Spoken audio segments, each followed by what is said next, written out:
Tapi kalau sekarang sebaiknya karena asuhan sayang ibu, jadi sama ibunya sebaiknya pada saat mulai dari usia kehamilannya 36 minggu ke atas itu kita ajarkan pijat perineum ke ibunya supaya perineum ibunya tetap utuh.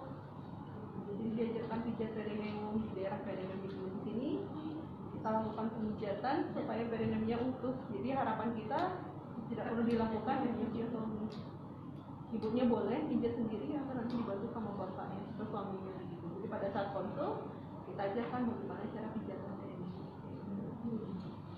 Terus ini gunanya untuk menghisap lendir dari mulut bayi.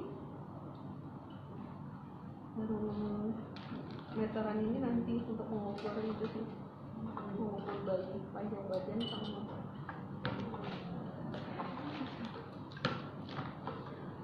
Ya, sampai di sini ada yang mau ditanyakan? Belum.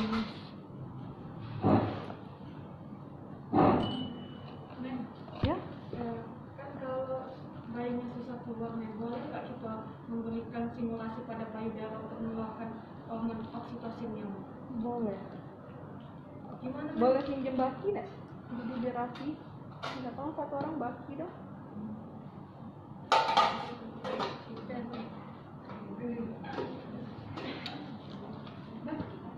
Iya, baki. Biar rapi.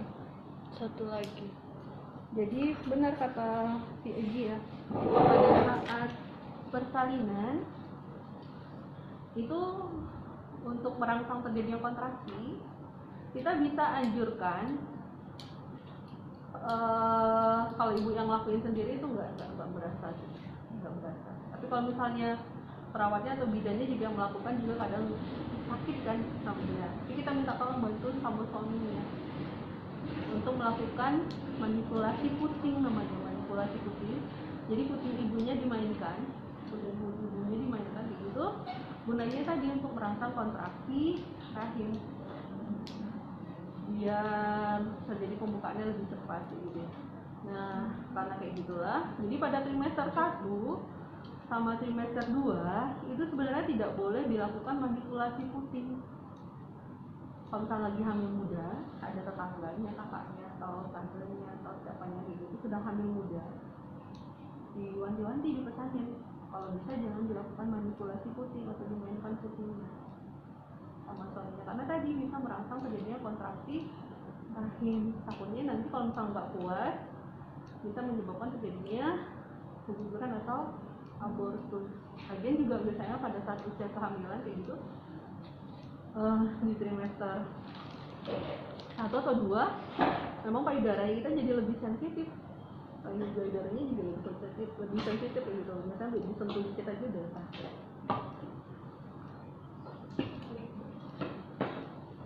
disentuh dikit udah sakit payudaranya ya. Terus ini juga kadang ada juga kalau yang tidak kuat itu pada saat trimester 1 kalau misalnya berhubungan seksual itu salah satu cara untuk merangsang terjadinya pembukaan. Kalau misalnya setelah kehamilannya lebih tua itu kan ibunya dianjurkan untuk banyak berhubungan seksual sama bapaknya, karena cairan semen sama sperma itu juga bisa merangsang terjadinya kontraksi pada rahim. Terus kalau misalnya seperti itu, kalau ibu yang nggak kuat di trimester 1 atau trimester 2 itu juga bisa menyebabkan terjadinya perdarahan atau kalau terjadinya perdarahan akibatnya takutnya bisa terjadi keguguran juga. Makanya kalau misalnya yang kira-kira kandungannya lemah kayak gitu pada saat berhubungan seksual kita minta bapaknya untuk keluarkan jangan di dalam pak, tapi dikeluarkan di luar spermanya. Itu tergantung sih, tidak setiap orang seperti itu. Ada orang yang kalau kandungannya bagus, yang ini nggak apa-apa, karena setiap masalah kehamilan itu pasti akan berbeda-beda. Kan kita udah tahu ya kondisi orang itu kan unik ya, setiap orang kan unik ya, beda-beda ya. Jadi kondisinya juga akan berbeda-beda. Ada orang mungkin yang pada saat kehamilan sering mual, muntah gitu, tapi ada yang tidak. Karena tadi manusia itu kan kita udah belajar bahwa manusia unik. Jadi karena kebutuhannya karena manusianya unik, makanya kebutuhannya akan berbeda-beda. Saya pernah ketemu sama pasien gitu ya, usia kehamilannya baru di trimester 2, tapi karena tadi udah lama tidak ketemu sama suaminya, pas ketemu sama suaminya mungkin suaminya tidak hati-hati. Waktu itu kan kalau di Bogor itu banyak imigran dari Timur Tengah. Jadi mungkin saking ininya gitu, pas datang ke kita itu janinnya sudah IUFD, udah intrauterine fetal distress, jadi bayinya udah meninggal di dalam IUGR. Terus pas ditanyakan riwayatnya, ternyata iya bukan beberapa hari, misalnya 2 malam atau 1 malam sebelumnya bapak dan ibunya memang sedang berhubungan seksual gitu. Yang kita curiga salah satu yang penyebabkan ininya gara-gara berhubungan seksualnya. Banyak dilakukan manuver apa gitu, mungkin aja simulasi puting atau apa, jadinya bayinya tidak selamat gitu. Tapi banyak faktor ya. Tapi memang untuk amannya ya sebaiknya pada saat berhubungan seksual di trimester 1 kalau bisa ya udah dikeluarkan di luar aja, biasa di dalam.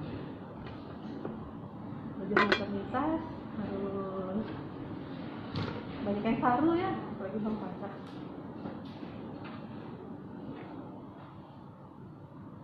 Terus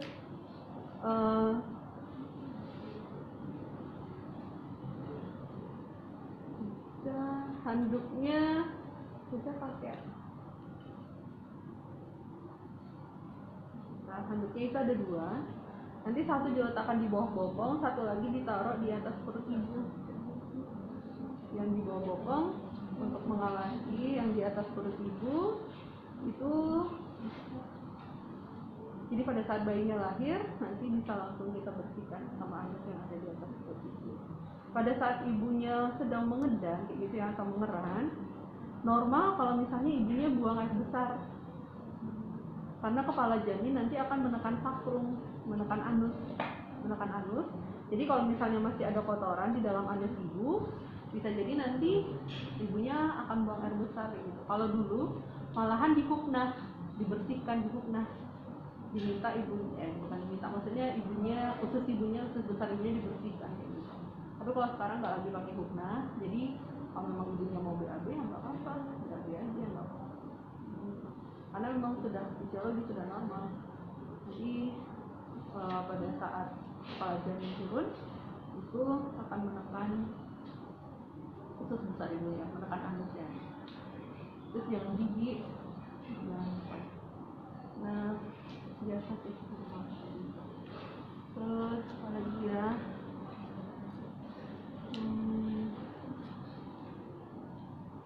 Oh iya, ini tempat untuk placenta.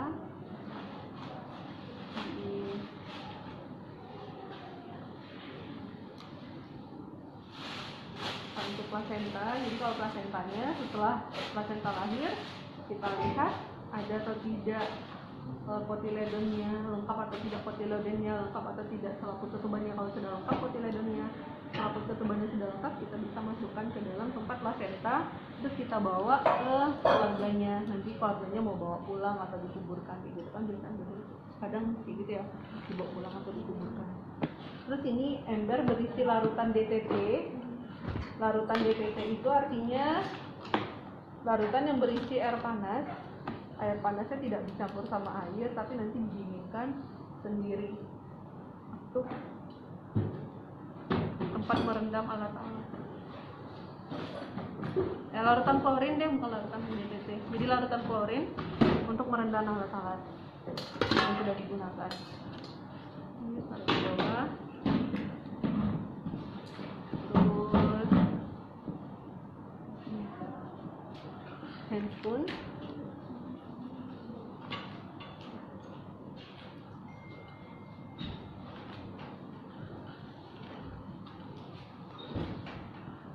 Ini perlak disposable. Kalau udah pakai ini nggak usah pakai perla ini lagi, satu aja udah cukup. Terus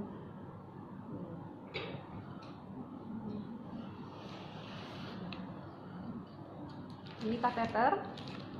Kateter ini biasanya tadi setelah disuntikan oksitosin itu kita pasang kateter. Jadi kita kosongkan kandung kemih ibu. Kateternya nelaton, kateter nelaton. Itu kita pasangkan kateter gunanya untuk agar supaya urin yang ada di dalam vesika urinaria ibu itu kan bisa menghambat pengeluaran plasenta ya. Jadi kalau misalnya kandung kemihnya kosong, harapan kita plasentanya bisa keluar dengan mudah. Jadi setelah diinjeksi di kala 3 kita pasang kateter, dikeluarkan dulu urinnya, kemudian nanti baru dilakukan prasat untuk mengukur apakah plasentanya sudah keluar atau belum, sudah lepas atau belum dari dinding rahim. Kalau plasentanya sudah lepas, itu biasanya akan keluar sendiri. Ada tanda-tandanya, dia akan keluar sendiri. Setelah keluar nanti, baru kita lakukan masase di daerah perut, searah jarum jam, kita masase di sini. Gunanya untuk mencegah terjadinya perdarahan pada ibu.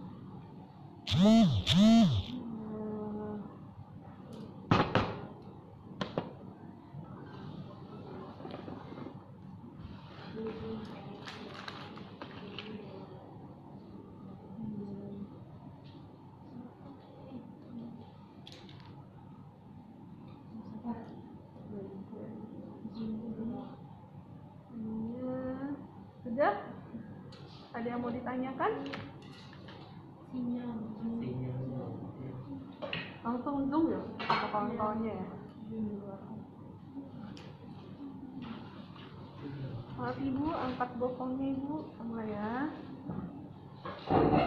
Pagi ibu, perkenalkan nama saya Perawat Kelly. Hari ini saya akan membantu persalinan ibu. Jadi pertama kita pasang dulu, setelah di bawahnya, terus kemudian cuci tangan dulu, cuci tangan, semua perhiasan dilepaskan. Setelah dicuci tangan, terus pakai handscoon, jangan pakai sudah cuci tangan. Sama ya prasatnya, sama seperti prosedur keperawatan lain. Pertama inform konsen, setelah inform konsen siapkan alat, terus siapkan ruangan. Siapkan alat sudah selesai, terus siapkan ruangan. Jadi ini kita buka dulu sepertinya satu. Oksitosinnya kita patahkan dulu. Setelah dipatahkan, terus baru diambil sisi. Ini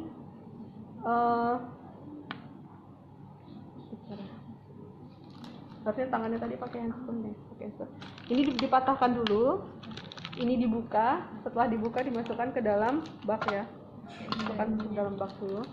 Terus kemudian handscoon kita ada yang handscoon biasa aja enggak? Oh, yang pakai handscoon ini.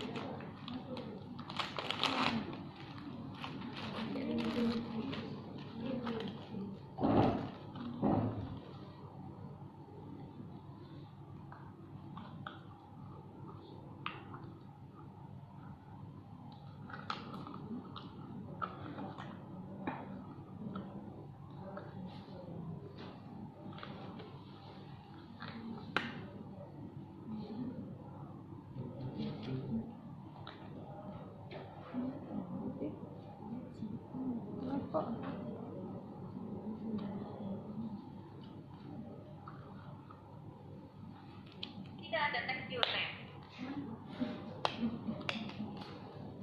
Sudah, kalau sudah, terus menggunakan satu tangan. Tadi udah dibuka ya ini ya. Ini udah dipatahkan tadi ya oksinya ya. Terus diambil. Itu biasa 1 cc oksinya sudah selesai. Pakai yang manuver satu tangan tadi. Tutup lagi.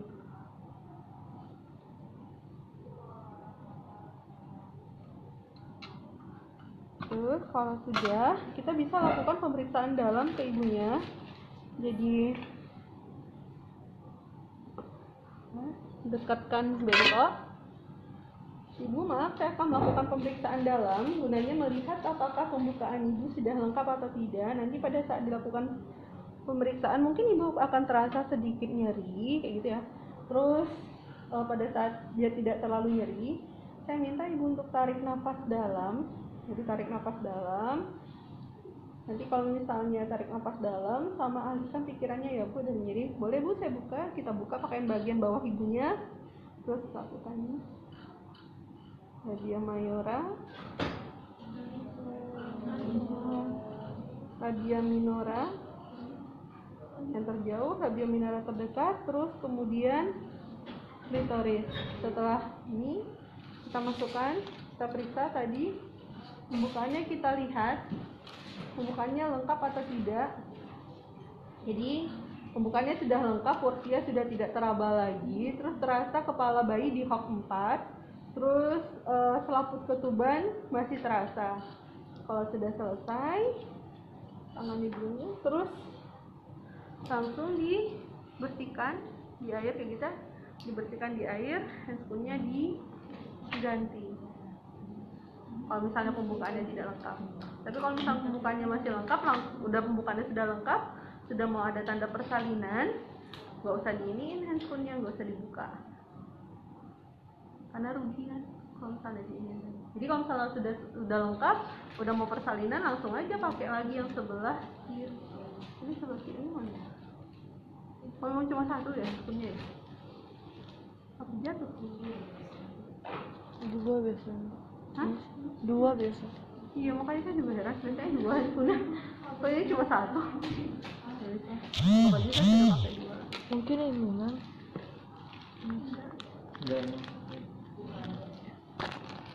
Gak apa-apa aja ya. Udah. Udah, kita anggap aja handphonenya udah lengkap tadi. Anggap saja saya sudah pakai tangan dua handphone ya. Terus kalau misalnya pembukaan sudah lengkap, kita anjurkan ibu-ibu nanti kalau misalnya ada dorongan untuk mengedan, ibu kita ajarkan cara mengedan tadi yang baik seperti apa. Ibu tarik nafas panjang dalam, kedua tangan letakkan di bawah lutut, kemudian ibunya tarik ke atas, dagunya taruh ke bawah menyentuh dada. Jadi buang seperti ibu pengen buang air besar dan itu terasa keras. Ibu tarik nafas, tekan satu panjang dan dalam kayak gitu. Sebelum ibu pengen kalau misalnya mau makan, mau minum, itu kita anjurkan ibunya untuk tetap makan dan minum seperti biasanya, biar ibunya ada energi. Kalau misalnya lebih bagus lagi kalau misalnya dikasih minum teh kayak gitu, teh hangat. Kalau sudah, kemudian kalau di sana cuma kala 2 kan ya, nggak pakai dari kala 1 kan di SOP Anda.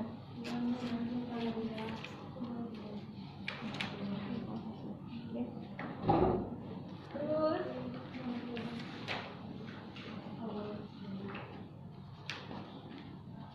dan kalau tadi kita anggap tadi belum ini ya, terus sudah mau persalinan nih, semua alat APD-nya dipakai.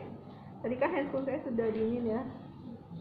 Jadi kan semua kalau sudah mau ini persalinan, semua APD-nya dipakai. Penolong cuci tangan lagi, terus handphone-nya ganti lagi pakai handphone steril. Kalau sudah selesai, kemudian sudah tadi kan dibersihkan, ternyata sudah lengkap pembukaannya. Anda taruh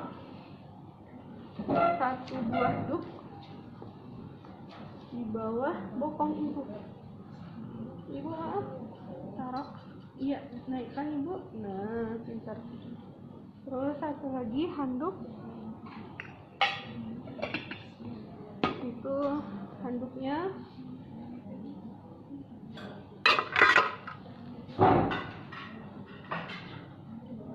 taruh di atas perut ibunya. Taruh di atas perut ibunya. Kemudian udah perhatikan Kalau misalnya tanda-tanda kala 2 itu ada doran teknus, perjol, pulka, dorongan untuk meneran, tekanan pada anus, perineum menonjol, pulpa ibu, membuka. Jadi Anda lihat, biasanya anusnya akan mengembang, sama kayak kalau pantat ayam mau bertelur. Pernah lihat? Nah, kayak gitu anus ibu itu akan mengembang pada saat ada dorongan untuk skala 2. Terus dorongan meneran, ibunya, aduh suster, aduh adiknya ngajak ngeden nih suster, misalnya kayak gitu kan. Enggak apa-apa ibu, ayo. Dorongan untuk meneran, tekanan pada anus, perineum ibu, di daerah perineum di sini akan menonjol, dia akan lebih menonjol. Terus pulpa ibu, pulpa di daerah pulpa ini akan membuka. Biasanya akan kelihatan kepala bayinya sudah mulai kelihatan sedikit. Doran teknus, perjol, buka. Setelah ada tanda dan gejala kala 2 seperti itu, selanjutnya kita lanjutkan ibu. Ayo ibu, tarik nafas dalam dan panjang. Ya, bagus ibu. Di kala 1, sebelum saya lupa, kita bisa juga melakukan pemantauan denyut jantung janin. Jadi Anda leopard dulu tangannya, dicari di bagian mana yang terasa bagian punggung. Kalau punggung cirinya seperti apa? Datar, keras seperti papat. Oke, ini datar, keras seperti papat sebelah di sebelah kiri ibunya, berarti kemudian sebelah kanan terasa kosong, banyak bagian-bagian, ada bagian kecil, itu berarti ekstremitas. Berarti kalau kayak gitu kita ini satu tangan pegang ke nadi ibu, satu tangan pegang nadi ibu, satu tangan melihat, matanya melihat ke jam, nggak boleh lihat ke arah ibu. Jadi dengarkan, kalau misalnya berbeda denyut jantung yang Anda dengarkan dengan cincinnya disimpan, nanti saya ambil. Nanti kalau misalnya ini nadinya berbeda dengan nadi ibu, biasanya nadi DJJ, denyut jantung janin, itu akan terasa lebih kecil, pelan, tapi lebih cepat dibandingkan denyut jantung ibu. Makanya kita bisa pakai ini, tadi saya bilang pakai CTG, pakai monitor. Karena kalau misalnya di rumah sakit pernah melihat ada monitor yang satu seperti jengkol besar, ditaruh di pundus ibu, yang satu lagi di pundus di bagian paling tinggi, satu lagi ditaruh di kira-kira tempat tadi denyut jantung ibu berada di mana. Itu gunanya untuk melihat bagaimana pergerakan denyut jantung janinnya. Jadi kalau misalnya janinnya stres atau janinnya ada tanda-tanda kegawatan, itu bisa ketahui dengan lebih awal, lebih mudah gitu ya. Terus sudah tadi bagus, detak jantungnya 140 kali per menit pergerakannya. Terus his-nya juga sudah sering, kontraksinya dalam waktu 1 menit sudah 10 kali, pembukaannya sudah besar atau sudah lebar, sudah lengkap. Terus kemudian kita tadi ternyata di dalam, pada saat dilakukan pemeriksaan dalam tadi kan selaput ketubannya masih dalam keadaan utuh. Jadi kita bisa lakukan pemecahan selaput ketuban kayak gini. Bagian yang tajam Anda taruh di tangan Anda seperti ini, gitu ya, dihadapkan ke bawah seperti ini. Jadi kita masukkan pelan-pelan, kita goreskan selaput ketuban ibunya. Ini masuk ke dalamnya seperti ini, tangannya sudah di dalam, nanti baru dibalik pelan-pelan, terus digores selaput ketuban ibunya kayak balon kayak gitu. Dia nanti akan pecah, akan keluar cairan ketubannya akan keluar merembes. Kalau misalnya cairan ketubannya itu berbeda dengan urin. Kalau urin itu kan baunya khas ya, bau amoniak. Kalau ketuban itu biasanya basah, jadi baunya lebih kayak mirip air kelapa kayak gitu. Kalau cairan ketuban itu putih tapi agak keruh kayak mana gitu, ada jernih tapi keruh. Kalau itu cairan ketuban. Terus sudah tadi ininya sudah dipecahkan. Terus kemudian kalau sudah dipecahkan, terisi, saya nggak pakai pensil satu lagi, pakai contoh. Kemudian Ini pada saat seperti ini biasanya kepala bayinya akan keluar kayak gini ya. Kalau misalnya kepala bayi sudah keluar, ibu tarik nafas dalam panjang. Bagus ibu.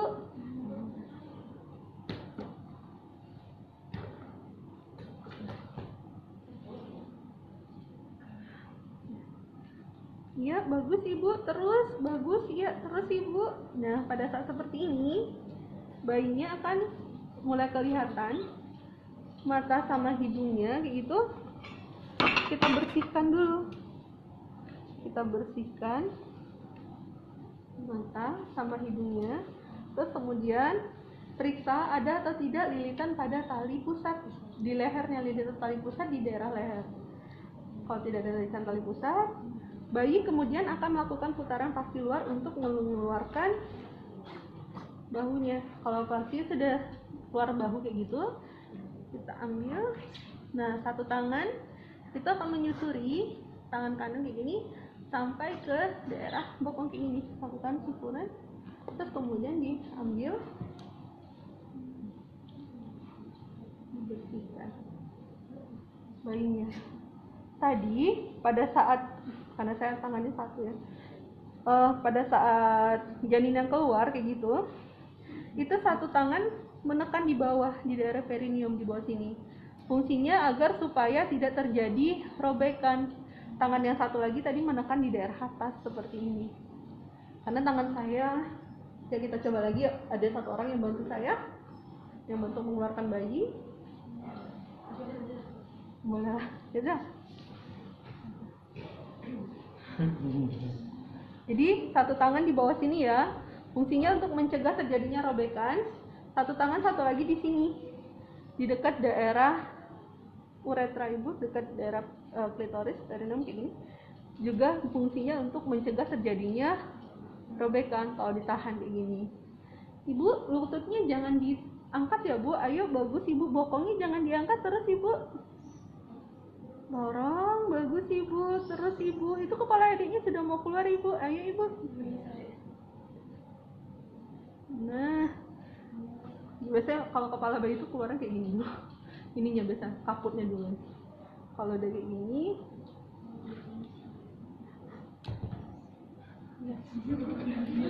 ya kayak gini dong. Nah, kayak gitu dah. Ya, jadi akan kayak gini. Tadi baru dibersihkan mata dan hidungnya. Dibersihkan mata dan hidung. Kemudian kalau sudah bersih, tadi periksa lilitan ada atau tidak di daerah lehernya. Kalau ada lilitan, itu kalau misalnya masih bisa dikeluarkan, ditarik perlahan, kepala bayinya dikeluarkan. Tapi kalau misalnya tidak bisa, lilitannya emang kuat kayak gitu, kita bisa bantu ambil 2 buah klem, di 2 buah klem kayak gitu ya, di tali pusatnya 2 buah, baru dipotong, langsung dipotong di sana. Kalau misalnya ada lilitan tali pusat, tapi kalau tidak ada lilitan tali pusat, biasanya potongnya nanti aja, tergantung ke keadaannya ya. Terus bayi tadi akan melakukan putaran kaki keluar, gunanya untuk mengeluarkan bahunya. Kalau barunya sudah keluar, kita lakukan disusur kayak gini.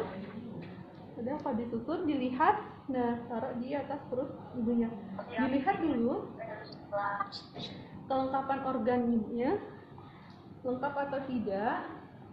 Terus juga dibersihkan matanya, dibersihkan. Terus ini kalau ada lendir, kita hisap dengan gile.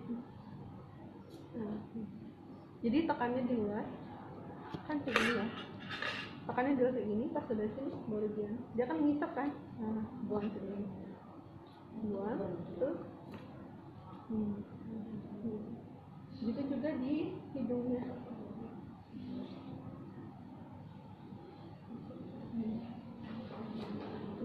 Sudah dibersihkan.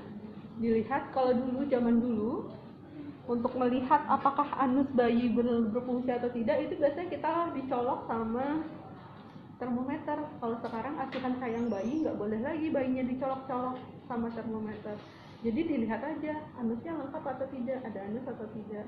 Kalau misalnya ada anus, kira-kira ya sudah, berarti lengkap. Terus ibu selamat, bayinya sudah lahir, laki-laki. Kalau bayinya langsung menangis, itu bagus. Tapi kalau bayinya tidak menangis, itu kita bisa lakukan, kita rangsang, kita tepuk-tepuk kakinya, kita ditepuk-tepuk kakinya. Kalau belum nangis juga bokongnya ditepuk. Pokoknya diusahakan bayinya tetap nangis, harus nangis, bayinya harus nangis. Karena kalau misalnya bayinya nggak nangis, berarti Apgar skornya jelek. Kalau misalnya bayinya sudah nangis, sudah dilihat ternyata